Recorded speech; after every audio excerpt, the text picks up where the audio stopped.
souhaite les bienvenus dans ce culte du deuxième dimanche après Pentecôte. Comme toujours, nous attendons notre secours du nom de Dieu, du Créateur du ciel et de la terre, qui n'abandonne pas les œuvres de ses mains. Que la grâce et la paix vous soient données de la part de Dieu notre Père et de Jésus-Christ notre Sauveur. Amen. Nous continuons par le psaume 110 qui nous sera chanté. Et ce psaume jouera un rôle dans les lectures et dans la prédication aussi.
Prions. Dieu, nous venons à toi avec nos joies et nos peines, avec nos côtés forts et nos côtés faibles. Et nous te remercions de cet espace auprès de toi, où nous pouvons toujours nous réfugier, nous ressourcer, nous délecter de ta présence, de ton écoute, de ton pardon, de ton amour. Ce n'est pas dans une attitude de fierté et de satisfaction de nous-mêmes que nous nous approchons de toi, mais c'est dans l'humilité et dans la reconnaissance de tout ce que tu veux être pour nous, de tout ce que tu veux nous donner. Et nous te prions. Porte sur nous ton regard bienveillant, miséricordieux. Rafraîchis-nous par ta grâce et ton pardon, et illumine-nous par ton esprit. Nous t'en prions au nom de Jésus-Christ, notre Sauveur, notre Maître. Amen. Pour les lectures bibliques, j'ai décidé de continuer en fait la lecture de Pentecôte d'il y a 15 jours. Et c'était, il y a 15 jours, le début de la prédication de Pierre, de l'apôtre Pierre, ce jour de Pentecôte. Et aujourd'hui, on continue à lire cette prédication et ma prédication à moi portera sur celle de Pierre. On va écouter d'abord la lecture du psaume 110, les versets 1 à 4. Psaume 110, les versets 1 à 4. L'Éternel a déclaré à mon Seigneur: assieds-toi à ma droite, jusqu'à ce que j'aie fait de tes ennemis ton marchepied. L'Éternel étendra de Sion le sceptre de ta puissance. Domine au milieu de tes ennemis. Ton peuple est plein d'ardeur. Quand tu rassembles ton armée avec des ornements sacrés du sein de l'aurore, ta jeunesse vient à toi comme une rosée. L'Éternel l'a juré, et il ne se rétractera pas. Tu es prêtre pour toujours, à la manière de Melchisédek. La deuxième lecture est des Actes des Apôtres, chapitre 2, les versets 22 à 40, dans laquelle l'apôtre Pierre dit, après avoir cité un passage du prophète Joël: Israélites, écoutez ces paroles. Dieu vous a désigné Jésus de Nazareth en accomplissant par lui, au milieu de vous, des miracles, des prodiges et des signes, comme vous le savez vous-même. Cet homme vous a été livré suivant le projet défini et la prescience de Dieu. Vous l'avez arrêté. Vous l'avez fait mourir sur une croix par l'intermédiaire d'hommes impies. Mais Dieu a brisé les liens de la mort. Il l'a ressuscité parce qu'il n'était pas possible qu'elle le retienne. En effet, David dit à propos de lui: « Je voyais constamment le Seigneur devant moi, parce qu'il est à ma droite, afin que je ne sois pas ébranlé. C'est pourquoi mon cœur est dans la joie et ma langue dans l'allégresse. Même mon corps reposera avec espérance, car tu n'abandonneras pas mon âme au séjour des morts. Tu ne permettras pas que ton sein connaisse la décomposition. Tu m'as fait connaître les sentiers de la vie. Tu me rempliras de joie par ta présence. Mes frères, qu'il me soit permis de vous parler en toute franchise au sujet du patriarche David. Il est mort. Il a été enseveli et son tombeau existe encore aujourd'hui parmi nous. Or, il était prophète et il savait que Dieu lui avait juré par serment de faire surgir le Messie, un de ses descendants, pour le faire asseoir sur son trône. C'est donc la résurrection du Christ qu'il a prévue et annoncée en disant: qu'il ne serait pas abandonné au séjour des morts et que son corps ne connaîtrait pas la décomposition. C'est ce Jésus que Dieu a ressuscité. Nous en sommes tous témoins. Élevé à la droite de Dieu, il a reçu du Père le Saint-Esprit qui avait été promis et il l'a déversé, comme vous le voyez et l'entendez maintenant. David, en effet, n'est pas monté au ciel, mais il dit lui-même, « Le Seigneur a dit à mon Seigneur, assieds-toi à ma droite, jusqu'à ce que j'ai fait de tes ennemis ton marchepied. » Que toute la communauté d'Israël sache donc avec certitude que Dieu a fait Seigneur et Messie ce Jésus que vous avez crucifié. Après avoir entendu ce discours, ils eurent le cœur vivement touché et dirent à Pierre et aux autres apôtres, « Frères, que ferons-nous » Pierre leur dit, « Changez d'attitude et que chacun de vous soit baptisé au nom de Jésus-Christ pour le pardon de vos péchés et vous recevrez le don du Saint-Esprit. En effet, la promesse est pour vous, pour vos enfants et pour tous ceux qui sont au loin, en aussi grand nombre que le Seigneur, notre Dieu, les appellera. » Et par beaucoup d'autres paroles, il rendait témoignage et les encourageait en disant, « Sauvez-vous de cette génération pervertie. » Ici se terminent les lectures bibliques.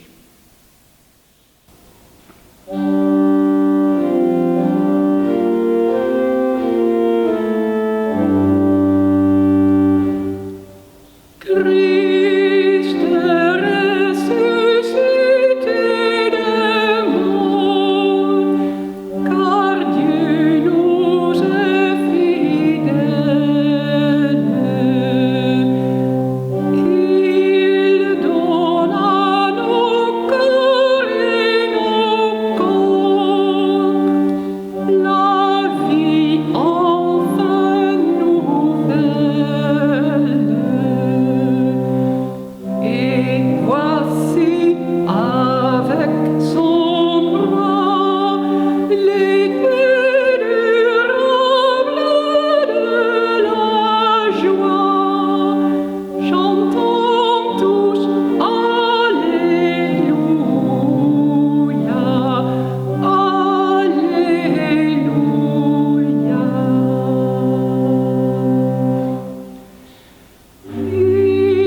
Chers amis, frères et sœurs, en fait, nous avons déjà entendu une prédication, celle de l'apôtre Pierre le jour de Pentecôte, après l'infusion du Saint-Esprit qui avait bouleversé les premiers disciples de Jésus 50 jours après sa résurrection.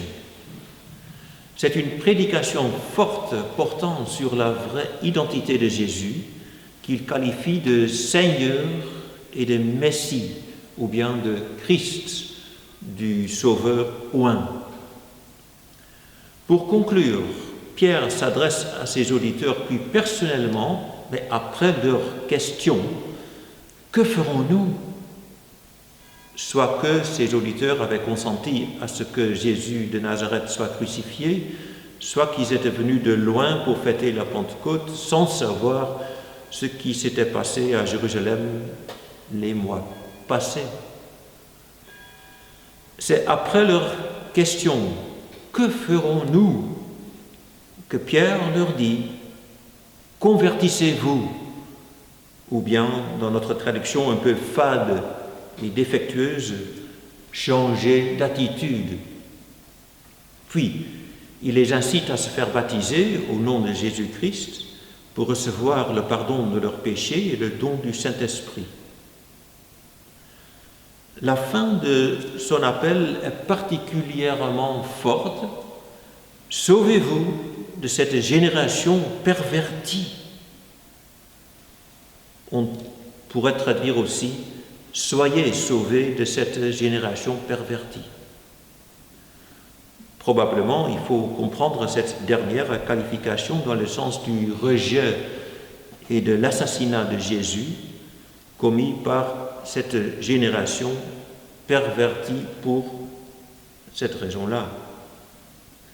Mais il proclame qu'il est possible de se distancier de cette génération, de leurs compatriotes, et c'est par le baptême que les péchés sont pardonnés et qu'on peut commencer une nouvelle vie. Vous voyez, j'ai déjà commencé à commenter la prédication de Pierre, car il ne serait pas sérieux de dire « nous avons déjà entendu une prédication, continuons par le jeu d'orgue, l'action de grâce et les intercessions ». Une prédication s'inscrit toujours dans une situation spéciale, dans une communauté et une époque bien définie.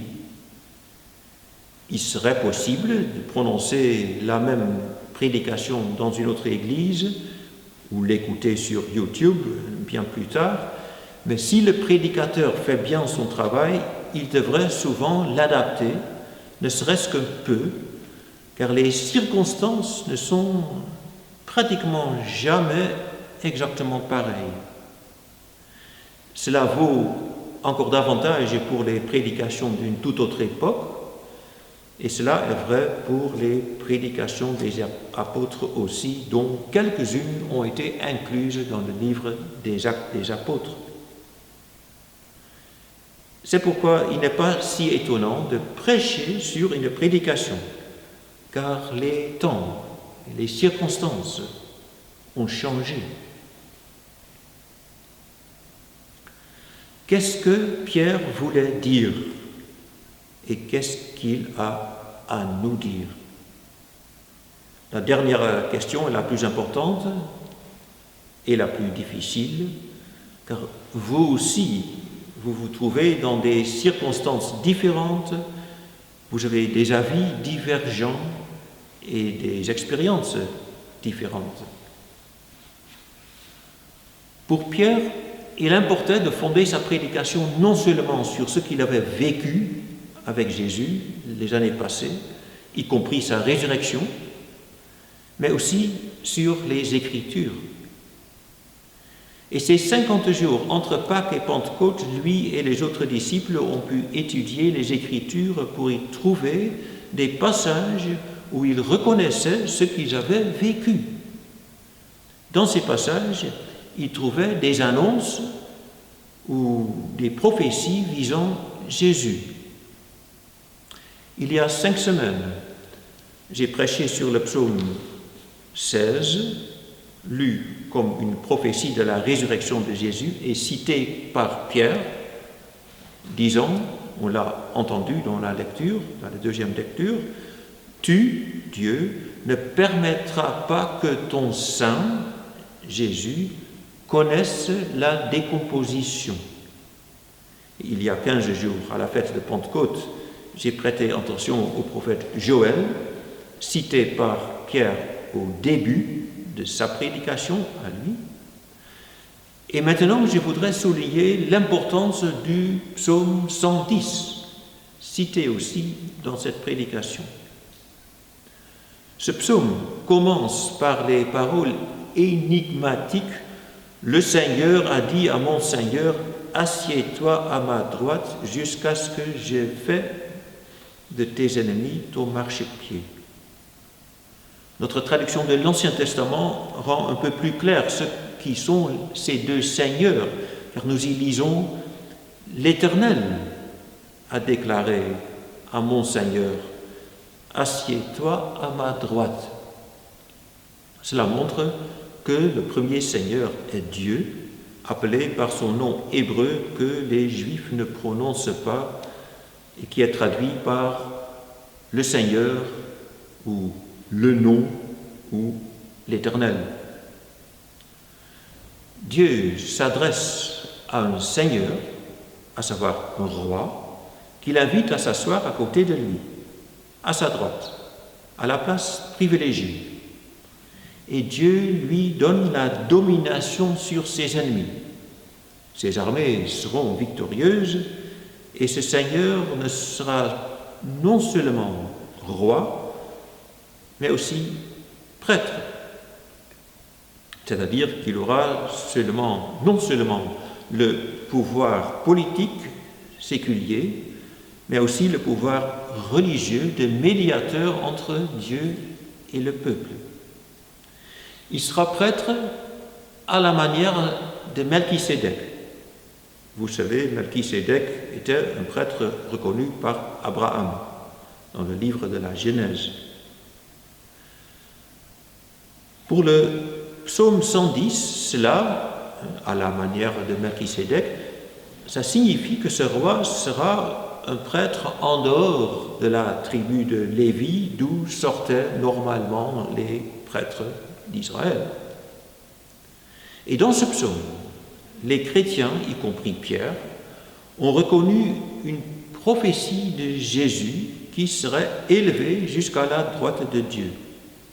Et selon 2 évangiles, Jésus lui-même aussi a déjà reconnu dans ce psaume sa position exceptionnelle dans l'histoire du salut, car il croyait que lui-même était ce deuxième Seigneur qui serait assis à la droite de Dieu et donc prêtre et qui serait médiateur.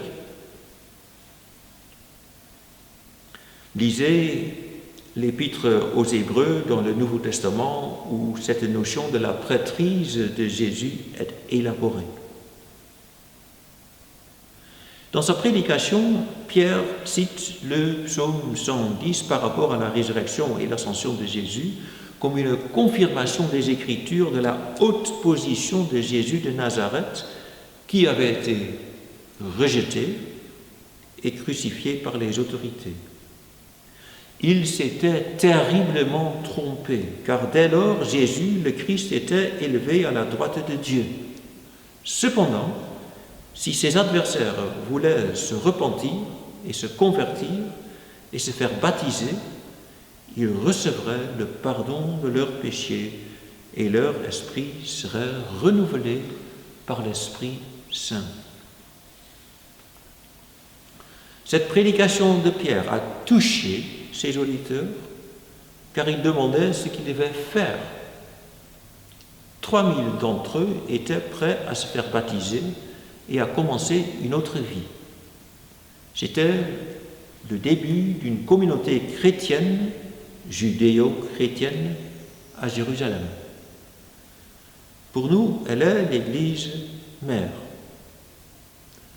Néanmoins, après 2000 ans, nous nous trouvons dans des circonstances bien différentes. Les auditeurs de l'époque pouvaient s'imaginer, en principe, que Jésus était élevé à la droite de Dieu. Pour nous, c'est plutôt une image, un symbole. Disons qu'après sa résurrection et son ascension, Jésus se trouve à côté de Dieu, qu'il occupe une position proche de Dieu. Mais ce n'est pas un lieu concret où se trouve leur trône. Comprenons que Dieu ne peut pas être localisé, qu'il dépasse notre compréhension de l'espace et du temps. D'ailleurs, dans le psaume 110 aussi, c'était déjà sans doute symboliquement que Dieu invitait ce roi, ce deuxième Seigneur, à s'asseoir à côté de lui, à sa droite. La Bible est pleine de symboles et de métaphores. Une phrase du début du culte que j'aime bien, « Dieu n'abandonne pas les œuvres de ses mains », n'implique pas que Dieu a des mains. C'est symbolique, évidemment, et cela évoque une assurance, voire une réalité. Mais la question se pose, où les symboles touchent à la réalité et demandent une autre pratique, un autre style de vie. Pierre pouvait décider ses auditeurs à la conversion et au baptême en témoignant de la résurrection de Jésus et en se référant à son ministère et aux Écritures. Cela les a convaincus. Il n'avait pas besoin de l'explication disant que souvent les auteurs bibliques parlent un langage symbolique. Ils comprenaient Pierre, grâce au Saint-Esprit qui faisait l'interprète en plus. Mais l'appel de se convertir, de se repentir ou de changer d'attitude n'était pas une parole symbolique. Et pour le baptême, ils avaient besoin d'eau réelle, pas symbolique ou spirituelle. Et de la même manière, dans la Sainte Seine que nous aurions célébré ce dimanche si nous nous étions rassemblés dans l'église, nous partageons du vrai pain et nous buvons le vin d'une vraie coupe, bien que ces éléments physiques symbolisent autre chose, le corps du Christ, mort et ressuscité pour nous. Bref, ce que je veux dire, c'est que le repentir, la conversion, le changement d'attitude, si vous voulez, ne sont pas des symboles, mais impliquent un vrai changement d'orientation et la réception de notre esprit. Et je crois que le monde en a terriblement besoin. Une conversion serait nécessaire dans les domaines économiques, politiques, industriels, financiers, moraux, car nous avons besoin d'hommes et de femmes fiables, équitables, honnêtes. Et nous avons besoin d'une terre vivable au lieu d'une terre polluée, et d'une atmosphère de fraternité et d'amour au lieu de méfiance et d'hostilité et de perversion. Nous ne pouvons pas influer directement sur tous ces domaines, tout cela se fait à un autre niveau. Mais personnellement, nous pouvons tirer des conséquences pour nous-mêmes. Et malgré la grande distance entre l'apôtre Pierre et nous, son appel à la conversion au Christ et à Dieu, et de nous ouvrir à son pardon des péchés et à son esprit, et d'y adapter notre style de vie, tout cela reste d'actualité. Ou bien on se convertit, ou bien on persévère dans ce changement d'attitude. C'est l'apport inestimable de l'Évangile à notre société et à notre temps. La conversion à une autre orientation et à un autre style de vie, par conviction intérieure, inspirée de Jésus-Christ, grâce à son esprit. Amen.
Rendons grâce et prions.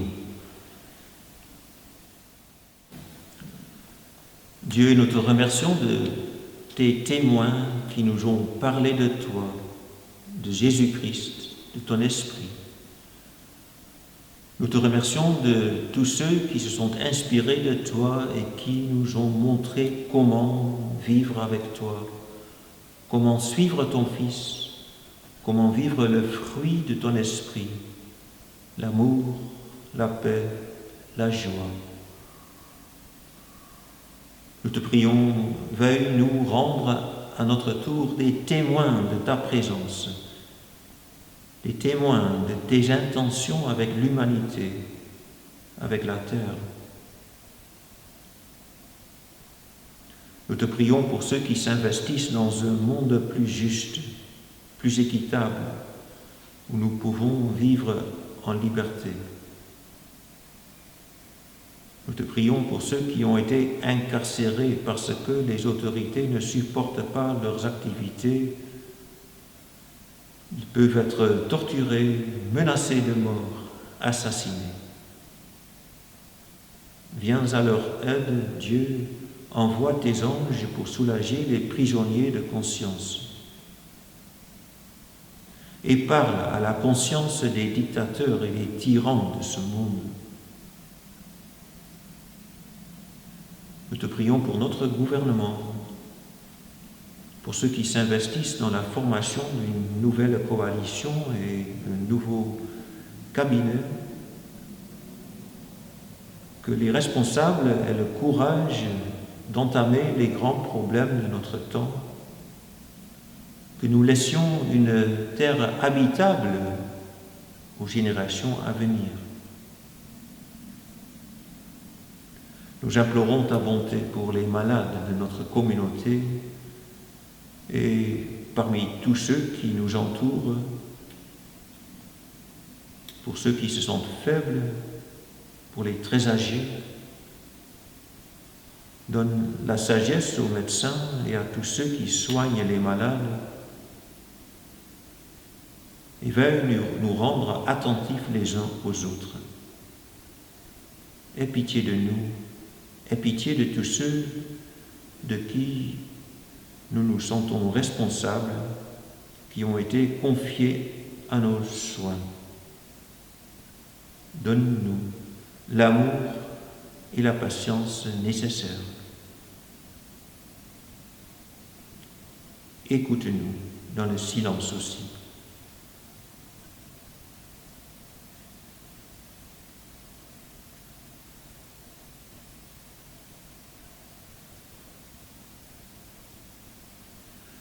Nous t'en prions au nom de Jésus-Christ qui nous a donné les paroles. Notre Père qui es aux cieux, que ton nom soit sanctifié, que ton règne vienne, que ta volonté soit faite sur la terre comme au ciel. Donne-nous aujourd'hui notre pain de ce jour. Pardonne-nous nos offenses comme nous pardonnons aussi à ceux qui nous ont offensés. Et ne nous soumets pas à la tentation, mais délivre-nous du mal.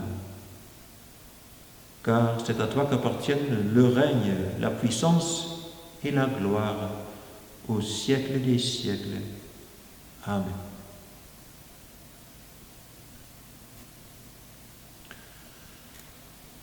Pour les annonces, dans 2 semaines, il y aura encore un culte wallon conduit par le pasteur de Zwolle, Arle Pietersma, et on vous renseignera de la manière, soit ici dans l'église, soit sur YouTube.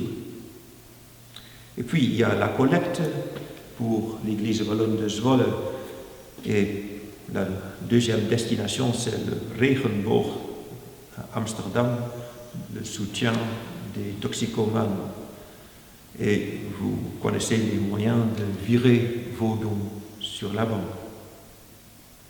Et puis notre culte, notre cantique final, c'est le cantique 242.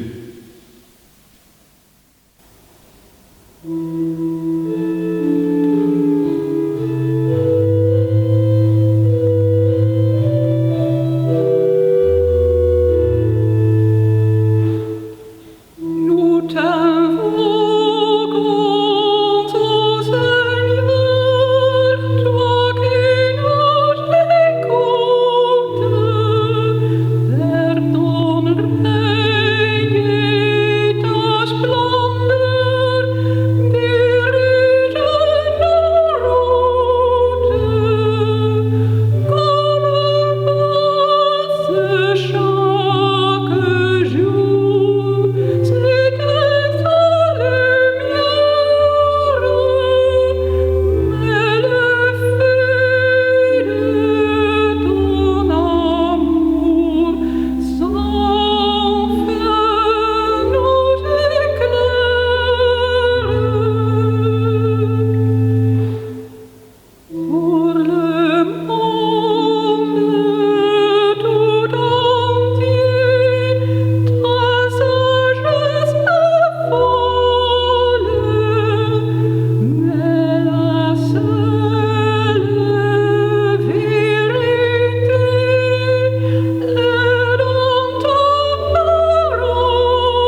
Nous continuons notre vie dans l'esprit de Jésus-Christ et nous recevons la bénédiction.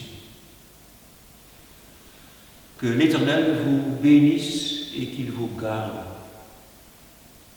Que l'Éternel fasse briller sa face sur vous et vous accorde sa grâce. Que l'Éternel lève sa face sur vous et vous donne la paix. Amen.